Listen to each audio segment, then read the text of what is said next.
जे ॿियनि शहरनि जीअं हैदराबाद में बि पाकिस्तान ऐं भारत जे टीमनि विच में हलंदड़ चैंपियन ट्रॉफी जो फाइनल वॾियूं स्क्रीनूं लॻाए ॾिठो वियो।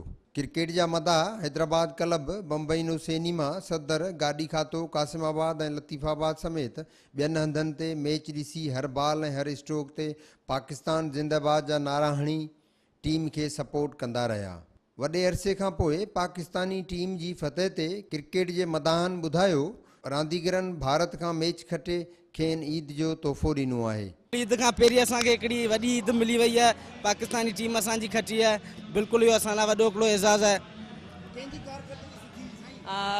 फ़खर ज़मानी तक ज़बरदस्त हुई। उन खां अलावा जंहिंजी वॾी जेकी सुठी विकेटूं वरितियूं, जंहिं उहा मोहम्मद आमिर, उन ज़बरदस्त सुठी कारकर्दगी ॾेखारी ऐं उनजे करे आउं सम्झा थो त उनजे करे ई असां मैच खटिया आहियूं। आज हमने तारीख बदल के दिखा दिया कि पाकिस्तान कुछ भी कर सकता है। पाकिस्तानी जो है ना, वो कुछ भी कर सकते हैं। हम मुत्तहिद हैं, हम कुछ भी कर सकते हैं। बहुत मजा आया पाकिस्तान को जिता के, आज इंडिया को हरा के उससे ज्यादा मजा आया। ऐसे ऐसे करके मजा आया। मैच ज़बरदस्त रहियो।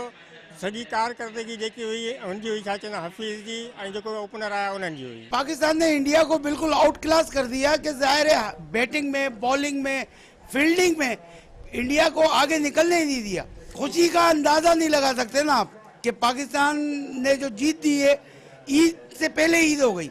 पाकिस्तानी टीम जी बहितरीन कारकर्दगी ऐं मैच खटण खां पोइ मनचलन हैदराबाद जे रस्तनि ते जुलूस जी शिकिल में दुल्हन ऐं शरनाइनि ते रक़्स करे ख़ुशी जो भरपूर नमूने इज़हार कयो।